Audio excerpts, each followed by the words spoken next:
सिक्कर में शेखावाटी साहित्य संगम का समापन हो चुका है। इसमें अयोध्या के हनुमत निवास के आचार्य मिथिलेश नंदनी शरण समापन समारोह में मुख्य अतिथि थे। समापन समारोह में महाराज जी ने भारत विमर्शम न्यूज़लेटर का विमोचन किया। 5 दिन तक चले इस साहित्य संगम में विभिन्न विषयों जैसे संविधान, युवा एवं मानसिक स्वास्थ्य, महिला सुरक्षा, फैशन जैसे कई विषयों पर सत्र आयोजित किए गए। इन सत्रों में प्रसिद्ध वक्ता प्रखर श्रीवास्तव, सीमा सिंह, रुचि श्रीमाली उपस्थित रहे। इस दौरान एक विशेष सत्र राष्ट्रीय स्वयंसेवक संघ के अखिल भारतीय प्रचार प्रमुख सुनील अंबेकर का रहा। उन्होंने कहा, संघ व भारत की यात्रा अलग नहीं है, संघ की यात्रा भारत के लिए ही है। वार्ता सत्रों के अतिरिक्त साहित्य संगम में रात्रि कार्यक्रम हुए।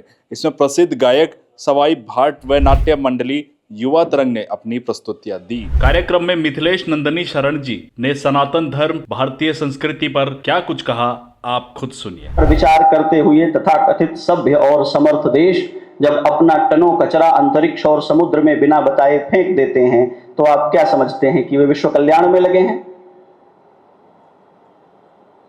और सबसे ज्यादा चिंता उनको है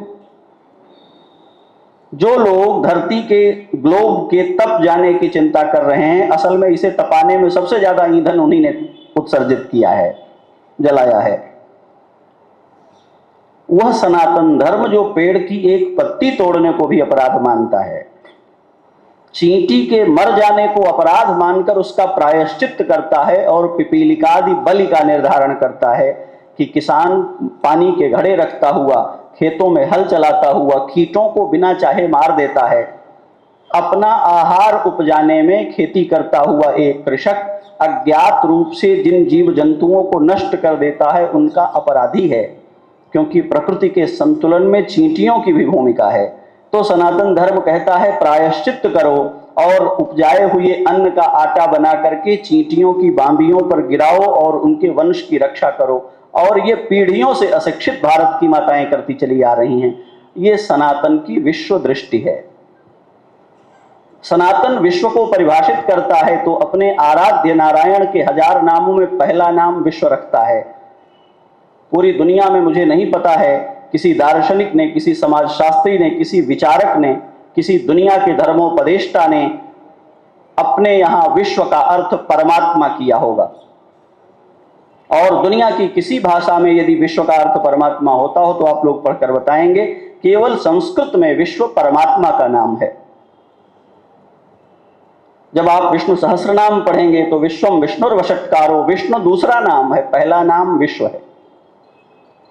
और तात्पर्य क्या है कि इस जगत मात्र को विश्व कह करके, विष्णु कह करके इसको आराध्य का स्थान देना है।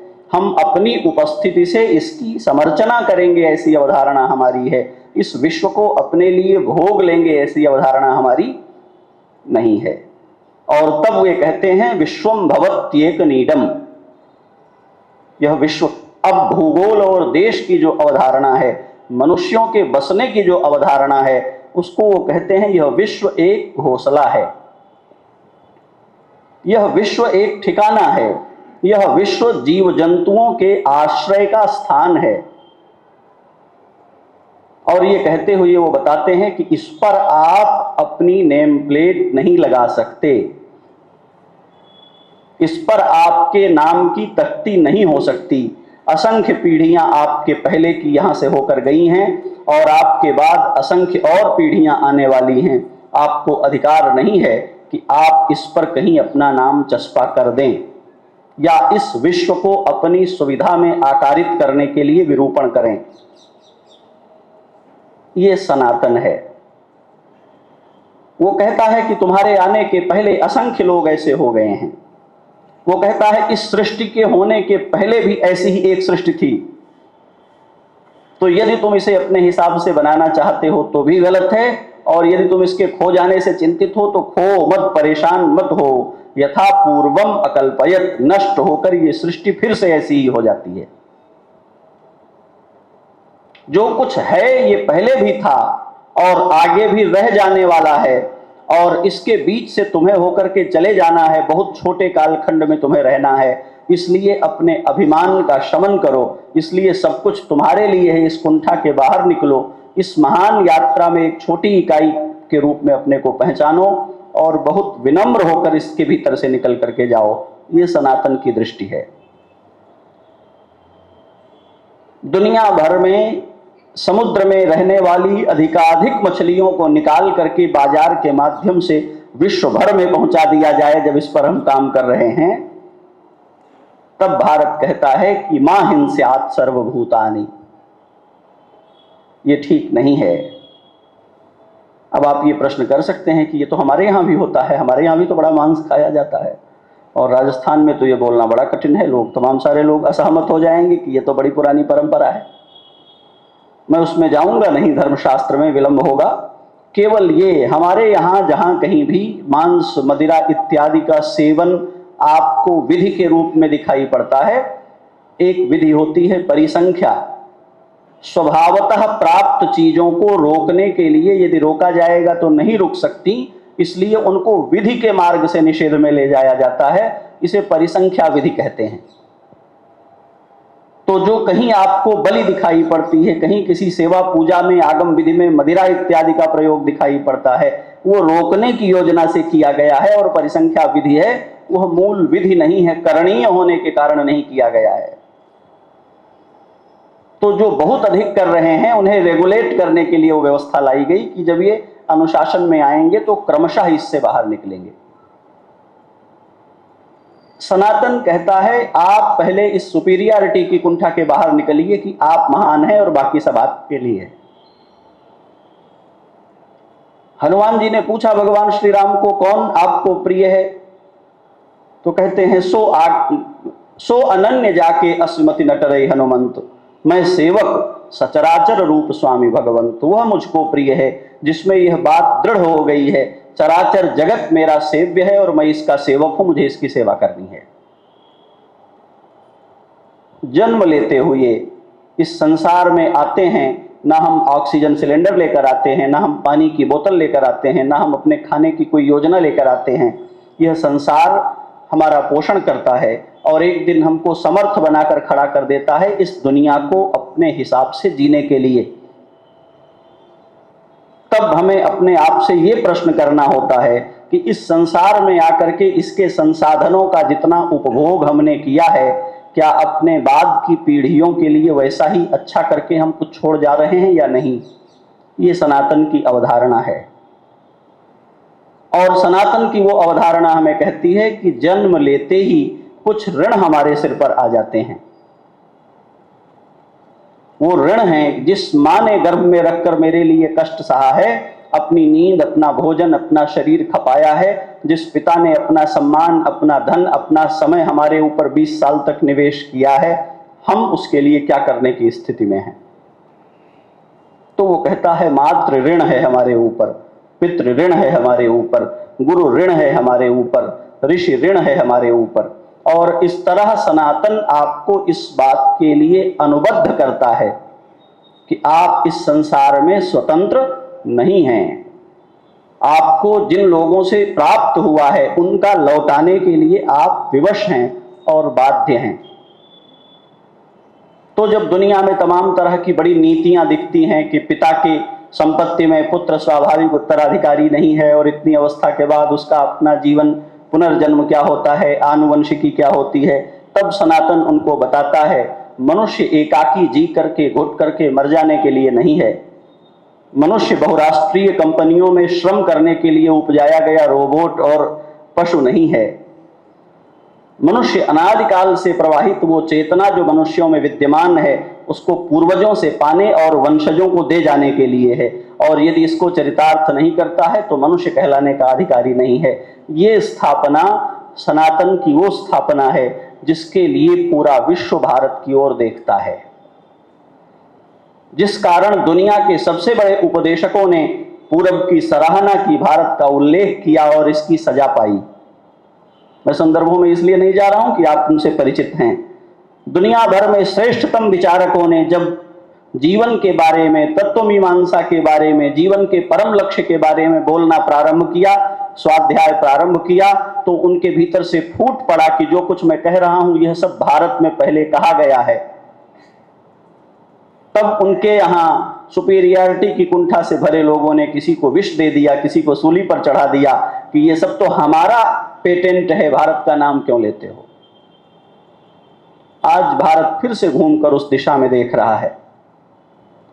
आज विश्व भारत की ओर फिर से इसलिए देख रहा है, काल चक्र परिवर्तित हुआ है और भारत अपने उस गौरव को रिस्टोर करने की स्थिति में आया है। चाहे वो अयोध्या हो, चाहे वो दिल्ली हो, चाहे वह राजस्थान हो, एक ऐसा चक्र शुरू हुआ है जिसमें पतंजलि महर्षि के प्रति श्रद्धा नहीं होने पर भी, जिसमें हमारे अष्टांगिक योग और चित्त निरोध में श्रद्धा नहीं होने पर भी बहके हुए चित्त वाले विदेशी भी अनुलोम विलोम करने बैठे हुए हैं, क्योंकि उनको भी स्वास्थ्य चाहिए। चित्त ठीक हो चाहे न हो, घुटना तो ठीक करना है ना। चित्त ठीक हो चाहे न हो, फेफड़े तो ठीक करने हैं ना। तो योग का विचार, विश्व बंधुत्व का विचार, पूरी दुनिया में एक विचार है, हम विजेता हो जाएं। केवल भारत के पास ये विचार है, सब समुन्नत हो जाएं। विश्व की सारी सभ्यता की यात्राएं उनकी विजय गाथा की यात्राएं हैं। भारत की यात्रा कृण्वन्तो विश्वमार्यम की यात्रा है। हम श्रेष्ठ हों और सारे संसार को श्रेष्ठता की ओर ले चलने वाले हों। केवल भारत दुनिया को यह बताता है कि दिग्विजय करके लौटे और तीनों लोकों को आक्रांत किए हुए रावण को परास्त करके राजाधिराज रामचंद्र जब राजधानी में बैठते हैं और उनको चक्रवर्ती सम्राट का मुकुट पहनाया जाता है, तो वानरों को राज दरबार में बिठा करके सम्मान देते हैं, गार्ड ऑफ ऑनर प्रदान करते हैं और अपने गुरु वशिष्ठ से कहते हैं, ये सब सखा सुनो मुनि मेरे, भये समर सागर कहूं बेरे। एक विजेता तब विजेता होता है जब अपने साथ बलिदान हुए लोगों को बराबर का सम्मान देकर के राज्यसभा में उनको पहचानता है, और ये सनातन धर्म देता है। भारत ने दुनिया को सिखाया है कि युद्ध भूमि में मरे हुए अपने लोगों की लाशें उठानी चाहिए, उनका संस्कार करना चाहिए। विश्व को पता नहीं है, वो तो आगे बढ़ते जाते हैं, जो मरते जाते हैं उनको पीछे छूटते जाते हैं। केवल रामायण युद्ध आपको इस बात का प्रमाण देगा। श्री राम ने कभी नहीं कहा जो भागेगा उसको हम मारेंगे। आप पढ़िए राम कथा, रावण कहता है जो भाग रनते जाए ते बधब हम निज पानी, जो युद्ध से भागेगा उसको हम मारेंगे। सिकंदर की कथा आपको पता है। केवल भारत ये सिखाता है युद्ध किसी को घेर कर नहीं कराए जा सकते हैं। यदि आप चाहते हैं आपकी लड़ाई में ये संसार सम्मिलित हो, तो अपने विचार की सत्यनिष्ठा और अपने यथार्थ को उनमें संप्रेषित करिए। ये श्री राम ने किया। जब आपके पास लड़ने के ठीक कारण होंगे तो मनुष्य ही नहीं, वनवासी प्रजातियां, वानर भालू भी आपकी लड़ाई में सैनिक बन जाएंगे। ये श्री राम ने करके दिखाया है। और वो वानर लड़ गए रावण को मारने में, जिनको न लंका का आधार कार्ड बनवाना था न भारत का बनवाना था। कथा आपके सामने है। सनातन ये सिखाता है मनुष्य मनुष्य के लिए हितकारी हो, मनुष्य मनुष्य के लिए उत्थान का कारक बन जाए, और यह सारा विश्व हमारा प्रतिस्पर्धी नहीं हो। केवल सनातन ये सिखाता है कि यह सारा विश्व हमारा प्रतिस्पर्धी नहीं है। कितनी महत्वपूर्ण बात है जो आयुर्वेद से चल करके हमारे सामने आती है, ऋग्वेद के उपवेद से। आचार्य तैयार हुए स्नातक विद्यार्थी को कहते हैं ऐसी वनस्पति खोज कर लाओ जिसमें कोई औषधीय गुण न हो। और आप कथा से परिचित हैं, खाली हाथ लौटते हैं। क्या हुआ? कहा एक भी तृण ऐसा नहीं है धरती पर जिसमें कोई औषधीय गुण नहीं हो। नास्ति मूलम औषधम। कहा तुम आचार्य होने के योग्य हो, तुम्हारी विद्या पूरी हो गई है। जिस दिन दिखाई पड़ने वाले, सुनाई पड़ने वाले संपूर्ण जगत में आपको उपकार के तत्व दिखाई देने लग जाएंगे, उस दिन समझना कि आप में सनातन की प्रतिष्ठा हो गई है। अयोग्य पुरुषः नास्ति। संसार में एक भी व्यक्ति अयोग्य नहीं है। एक भी अक्षर ऐसा नहीं है जो मंत्र नहीं हो सकता है। एक भी तृण ऐसा नहीं है जो औषधि नहीं हो सकती है। जब ऐसी समझ विकसित हो जाएगी तब समझना है कि सनातन की प्रतिष्ठा हो गई। भारत ने दुनिया को सिखाया है, आप अपने गांवों को याद करें, कोई ऐसा अपशिष्ट गांवों ने नहीं निकाला बीती सदियों में जो जमीन पचा नहीं सकती, जो धूप सुखा नहीं सकती। पीढ़ी दर पीढ़ी गांवों ने कचरा बनाया और उस कचरे को फिर खाद बनाया और प्रकृति की स्वाभाविक रिसाइकलिंग में जीते चले गए। किसी गांव के पास सैकड़ों वर्षों में कचरे का कोई ढेर इकट्ठा नहीं हुआ। और सभ्य हुए लोगों ने क्या किया है? धरती की सांस रोक दी है। ये सनातन ने हमें सिखाया है, अपना निकला हुआ कचरा तुम्हें निपटाना है। नहीं निपटाओगे तो अनंत जन्मों के बाद घूम करके फिर से तुम्हारे सामने आएगा, उपस्थित होगा और तुम्हें प्रताड़ित करेगा। तुम्हारे किए गए दुष्कर्मों की तरह तुम्हारा फेंका गया कचरा भी किसी दिन तुम्हारे ही सामने आने वाला है, क्योंकि वो जाने वाला नहीं है, धरती गोल है। नदियों की पवित्रता को लेकर के, पर्यावरण के प्रति उदार होने को लेकर के, चरित्र निर्माण को लेकर के, संबंधों की परस्परता का विचार करने को लेकर के, और जीवन जीते हुए इस जीवन के पार भी कुछ यात्रा है। ये यहीं समाप्त नहीं होता है, इसलिए आप निरंकुश नहीं हो सकते। विश्व भर में पुलिसिंग की जितनी अवधारणा है वो सारी झूठी पड़ जाएगी यदि ईश्वर हटा दिया जाए तो। दुनिया की सारी पुलिसिंग व्यवस्था का, सारी सुरक्षा का, सारी इंटेलिजेंस का भेदन किया जा सकता है। एकमात्र ईश्वरवाद ऐसी अवधारणा है जिसका भेदन नहीं हो सकता है। ये स्थापना भारत और सनातन की दी हुई है। दुनिया के किसी देश में किसी काल में चले जाओ, ईश्वर की दृष्टि और उसके साम्राज्य के बाहर नहीं हो। यदि तुमने अपराध किया है तो दंड भोगना पड़ेगा। और नितांत एकांत में और सामर्थ्य के चरम उत्कर्ष पर भी किसी व्यक्ति को अनैतिक होने से रोकने की अवधारणा भारत की दी हुई अवधारणा है। और एक बात और कहता हुआ मैं पूरा करूंगा, क्योंकि मैं स्वयं भी शीघ्रता में हूं। केवल सनातन धर्म में एक गौरव, एक विश्वास है। आज मैं सवेरे ये चर्चा कर रहा था, पूरे विश्व में किसी सभ्यता, किसी संस्कृति, किसी देश, किसी विचार के पास इतना साहस नहीं है कि वो ये कह सके कि ईश्वर हमारे साथ धरती पर अवतरित होता है। पूरी दुनिया के भूगोल और इतिहास में अकेला देश भारत है जिसकी चेतना, जिसकी मनुष्यता इतनी उन्नत हुई है, वो अपने बीच मनुष्य के शरीर में ईश्वर का आना स्वीकार करता है और ईश्वर को अपना बंधु बनाकर, अपना पुत्र बना करके रख लेता है। पूरी दुनिया में कहीं और ये संभव नहीं हुआ है। विश्व के श्रेष्ठतम कहलाने वाली सभ्यताओं में ईश्वर के दूत आए हैं, ईश्वर के संदेशवाहक आए हैं। कहीं ईश्वर नहीं आया। क्यों नहीं आया? क्योंकि इस लायक नहीं थे। ईश्वर को अपने बीच पाने के लिए मनुष्यता को जितना उन्नत होना पड़ता है, दुनिया का कोई देश, कोई संस्कृति, कोई सभ्यता नहीं हो सकी। और उसका परिणाम यह है, केवल भारतीय ये गौरव करते हैं कि हम ईश्वर के वंशज हैं। बाकी दुनिया के लोग ईश्वर के गुलामों के वंशज हैं। गुलामों के वंशज कितने भी ताकतवर हो जाएं, स्वाधीनता की वृत्ति उनमें आ ही नहीं सकती है। स्वाधीनता की वृत्ति तो उनमें आती है जो सर्वतंत्र स्वतंत्र ईश्वर की संतान होने का दावा करते हैं। और ये भारतीयों को प्राप्त गौरव है। दुनिया अभी भी इस ओर देख रही है। हो सकता है आने वाले कुछ दशकों में अपने यहाँ ईश्वर के अवतार का दावा कुछ लोग कर दें। भारत ने इतना प्रभावित कर रखा है, अभी तक उनका दर्शन उन्हें इस बात की अनुमति नहीं दे रहा है। किंतु भारत के ईश्वरवाद ने मनुष्य को जो सुपीरियरिटी दी है, जो भावात्मक रागात्मक दिव्यता दी है, विश्व उसके लिए लालायित है।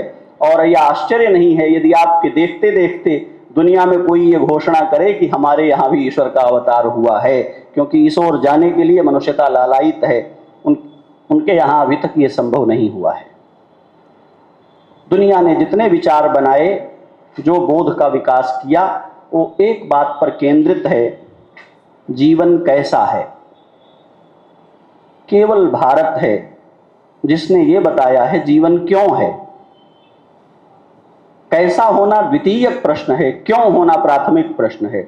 जीवन अस्तित्व में क्यों है और इसका आत्यंतिक लक्ष्य क्या है, इसको परिभाषित करने का विचार दुनिया में कहीं नहीं है।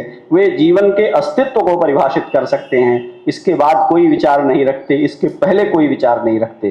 केवल भारत है जो अनंत जन्मों की यात्रा में ले जाता हुआ भी जीवात्मा की नित्यता, ईश्वर के साथ उसके नित्य संबंध को परिभाषित करता है और जन्म मृत्यु को एक छोटी घटना बना करके मनुष्य की यात्रा को महान कर देता है।